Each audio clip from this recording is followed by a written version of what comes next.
Hi, Mom. So I got my ticket home from Europe. I get back on June 6th, but it's a really late flight because that was the cheapest, so it gets in at midnight. But don't worry, I'll get a shuttle from the airport so you don't have to pick me up. Like, really seriously, you don't have to. Okay, so, love you. See you soon. Bye.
Dear Katie, so much has changed, even just since you've been away.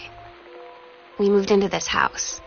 I'm in a new school, and my big sister being gone for a year doesn't make it any easier. It doesn't feel real, but I'm not gonna let it faze me. I used to tell you everything, and if I can't do it in person, because you're off gallivanting around who knows where, I'll tell it to this journal, just like I was talking to you.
Oh my God, you are so lucky you finished high school before we moved into this house.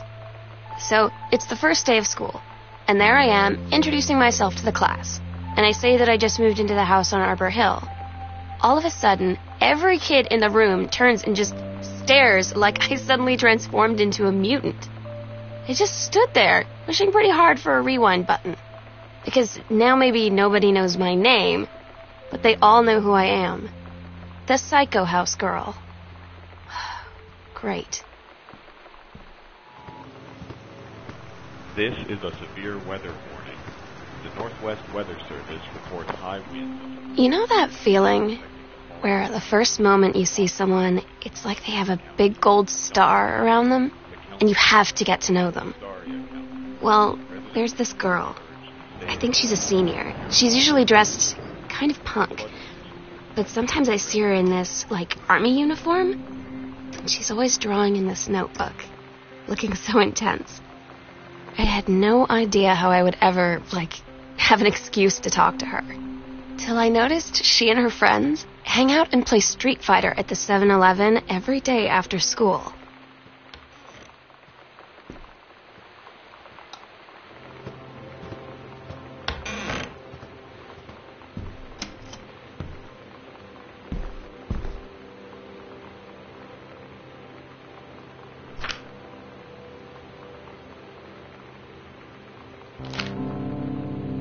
When you live in one place your whole life, your next-door neighbor is kind of like your default friend. And Daniel only got weirder over the years. So moving away has been a good excuse to, not see him anymore. But he did always have the good Nintendo games. Maybe I'll give him a call.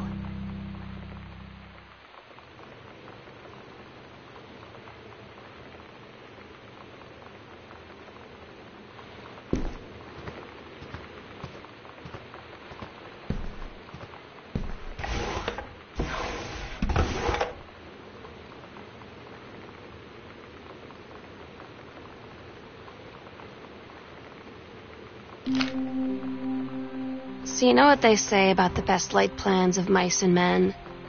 Yeah, turns out it applies to Street Fighter too. At least I worked up the courage to walk into the 7-Eleven and ask for a turn, but all that practice at home did not exactly translate in the wild.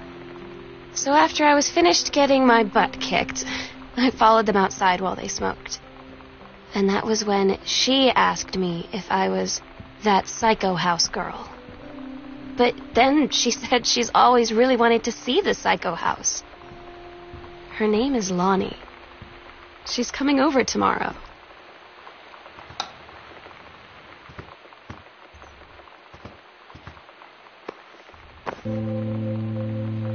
It's weird hanging out with girls. Daniel was around ever since I was little, and other girls? I don't know. But being around Lonnie is instantly just right.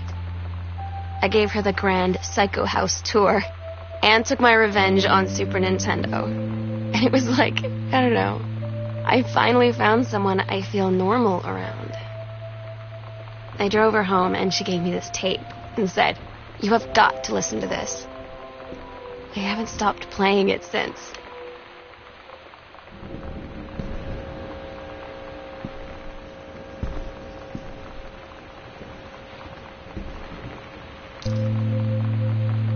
Lonnie came over today, but everything was different. She was sitting at my desk chair, and she wouldn't look at me. Finally, I asked her what was going on. She said she felt like she'd done something wrong that night in the city. Like I must think... But I said no, there was nothing wrong. I just wanted to say...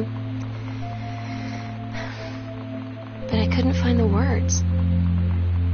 I felt like I was gonna cry, but I wasn't sad. She got up and sat next to me on the bed. I looked at her.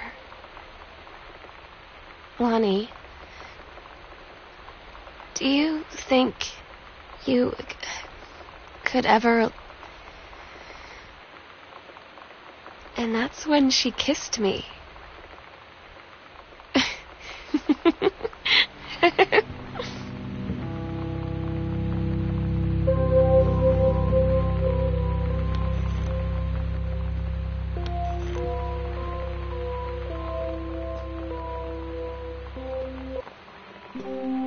Lonnie brought her hair dye over today.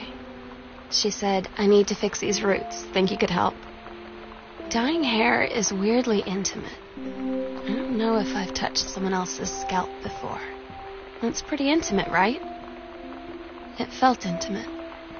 We looked in the mirror together after, and I expected her to say something about how it looked crappy or good or whatever. But that's when she said, "You're so beautiful." And she was looking at me. Right in that moment, I wanted to say something, but I waited, and the moment was gone.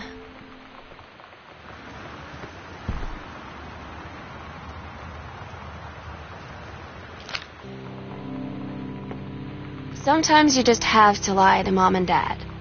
Like when Lonnie asked me to see a band with her and stay over at her friend's place in the city after. That's a lie to Mom and Dad's situation.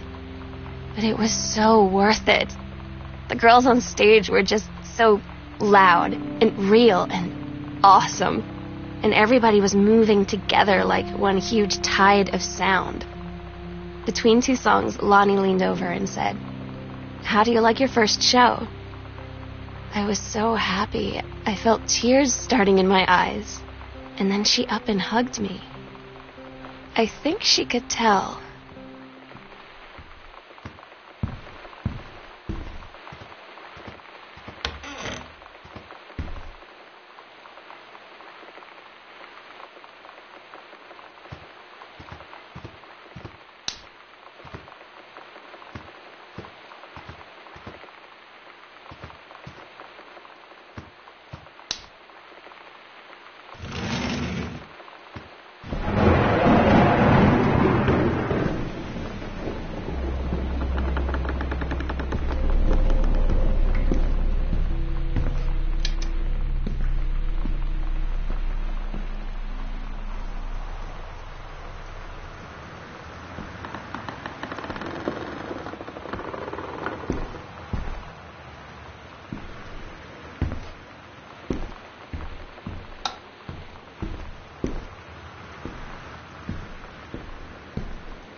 At Todd's brother's place after the show, there was only a futon to sleep on, so Lonnie and I shared it. The lights went out. I was turned toward her. My eyes started to adjust, and then I could see she was looking at me, too. In the dark, she smiled. My heart was beating so fast. I rolled over. I felt so, nervous. After a minute, she put her arm around me and was so close and whispered in my ear, "I really like you." I just nodded my head, and I really hoped she could tell. I really hoped that she meant what I think she did. I felt like a shook-up can of soda ever since. I hope we have the chance to talk before I explode. What conditions are expected?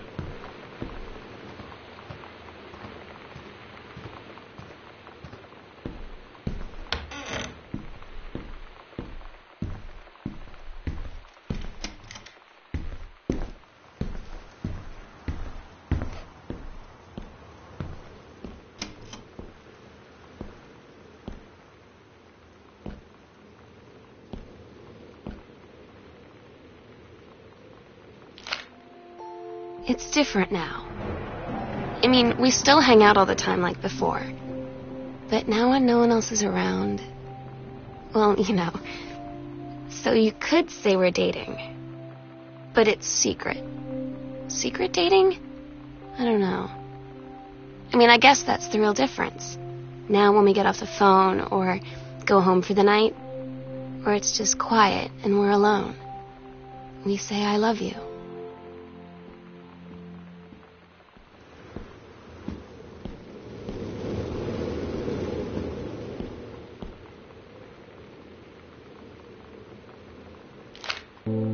I'm so stupid sometimes. I was telling Lonnie that I got into my college summer program thing, and I was all making plans like, you should come visit me, stay in my dorm room. But she said, "Sam, I ship out on June 6th. I was like, ship out? To where? She said, to basic training. What did you think I was doing all that ROTC stuff for? I guess she's been planning to join the Army right after high school since she was like 12. And I guess she's really going to do it. So I was like, after graduation, I'm just never going to see you again? She said, let's just have fun while we can.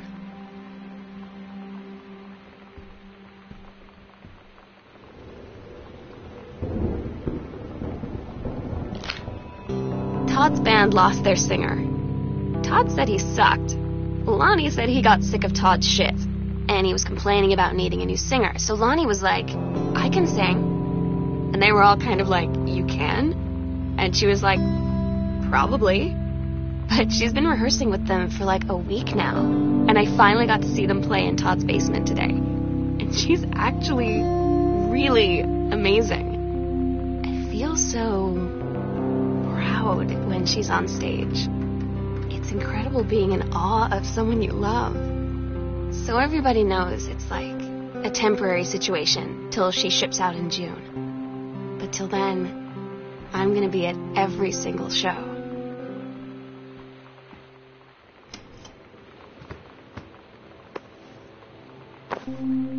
They tell you to stick with the group on field trips, Katie. There's a reason for that. Lonnie and I snuck off on the side paths at Multnomah Falls and got a little lost. Okay, a lot lost. Like, for hours. Right before the bus left, we found a trail and came running down the path, soaked and covered in mud, shouting for the bus not to leave. The school called home. Mom and Dad said, "You didn't get into trouble like this before you met that Lonnie girl." But I don't think they know about us. The kids at school, though, I'm really afraid that's a whole other story. Stick with the group, Katie. Stick with the group.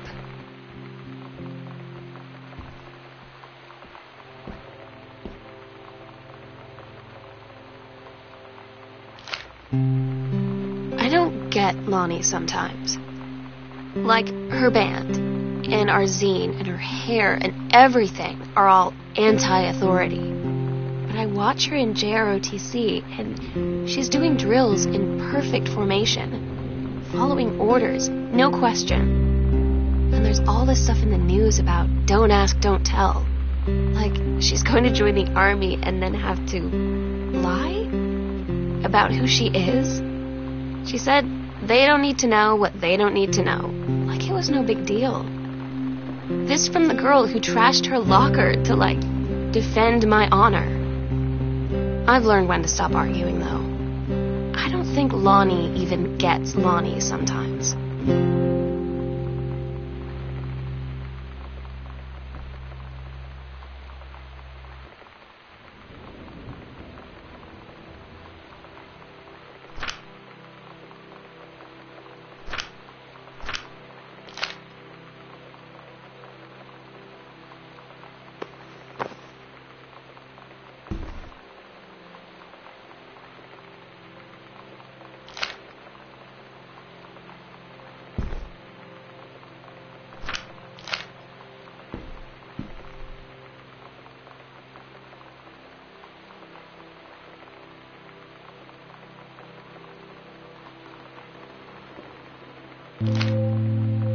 Katie, you know how Mom and Dad are. Not exactly super open-minded about things. It feels like every minute I don't spend with Lonnie, I spend worrying about them finding out about us. And what would happen if they did? You know Dad's joke about the nunnery that he'd tell whenever he brought boys around the old house? I wonder where he'd want to send me.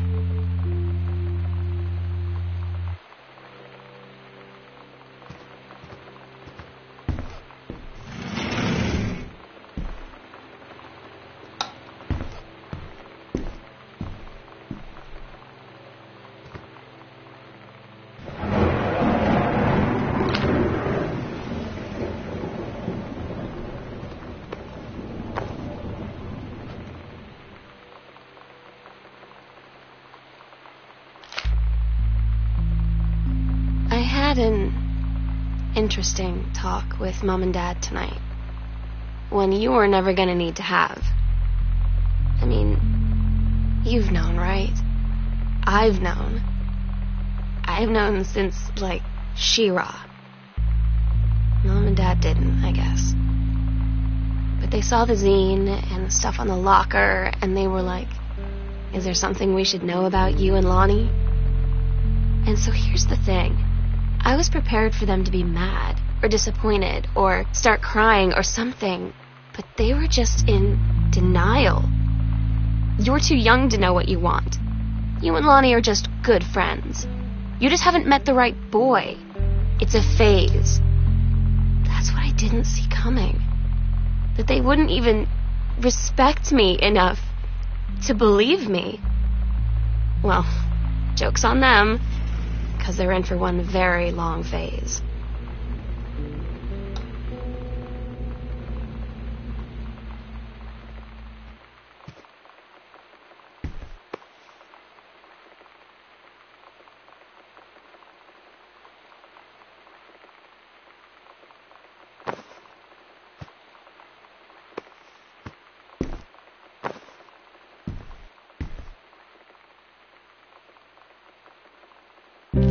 Lonnie had her going-away show with her band tonight.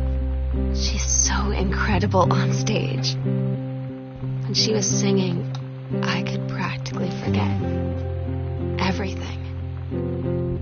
That we only had 48 hours left. That I don't know what comes next. That I can't live without her. Then she dedicated the last song to me. I couldn't take it.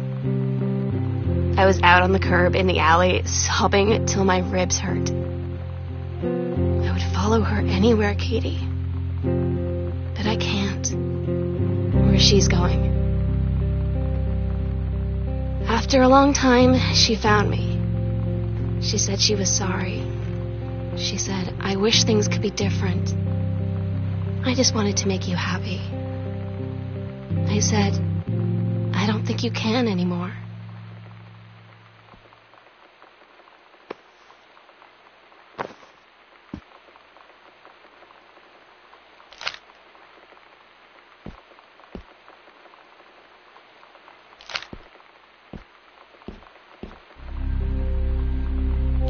We agreed our last night together would be our happiest ever, and we'd forget tomorrow was going to come at all.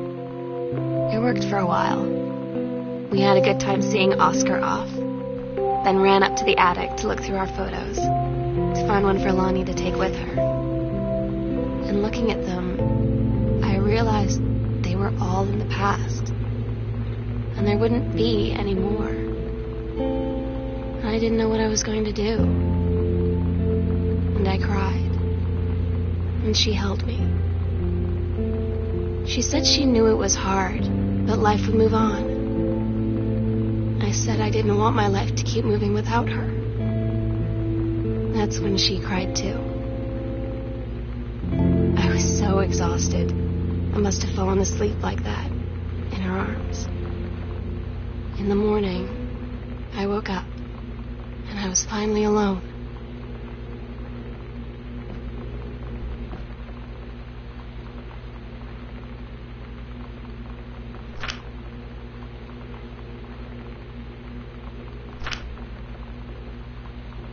Daniel finally came over to get his game. I'd been dreading it. But he brought this story with him that I wrote when we were little.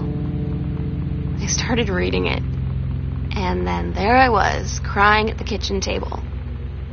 He asked what was wrong, and I was thinking about how we used to be friends, how much I'd taken for granted. But instead, I told him about school, and Dad, and Lonnie. And then how sorry I was that I wasn't his friend anymore. He gave me a hug and said it was going to be okay. And for some reason, I almost believed him.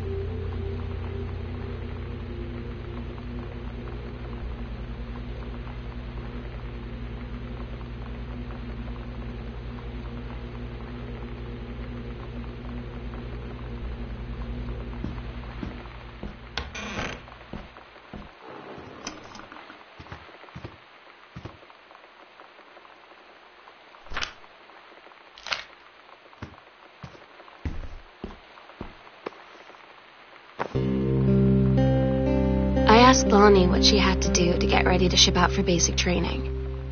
She said, not a lot, really. You're not allowed to bring anything with you. You have no possessions, no contact with the outside world while you're in basic. You just train hard every day, and then you deploy from there. So, they'll just send her away. To who knows where. The other side of the country, the other side of the world. My mind, can't process it. she's really going to be gone. Just gone.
Meow, meow. Meow, meow. Meow. Meow, meow, meow, meow. Meow, meow. Meow, meow, meow. Meow, meow, meow, meow, meow, meow, meow. Meow, meow. Meow, meow, meow. Meow, meow, meow, meow, meow. Meow, meow, meow. Meow, meow. Meow, meow, meow. Meow, meow, meow, meow, meow. Meow, meow, meow, meow. Meow, meow, meow, meow.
Oh my God. Katie, I fell asleep in the attic in Lonnie and my old spot, and I missed the first 2 calls. I just barely caught the third one before the machine got it. And it was Lonnie on a payphone.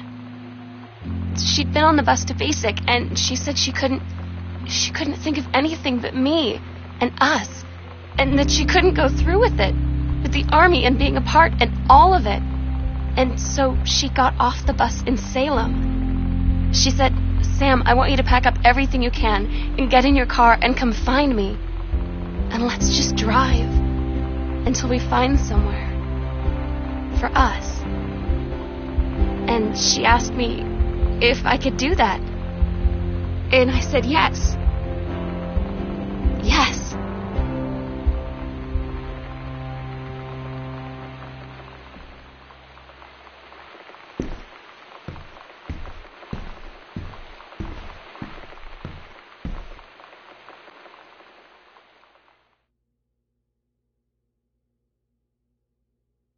Katie, I'm so sorry that I can't be there to see you in person, that I can't tell you all this myself. But I hope as you read this journal and you think back, that you'll understand why I had to do what I did. And that you won't be sad, and you won't hate me, and you'll just know that I am where I need to be. I love you so much, Katie. I'll see you again someday. Love.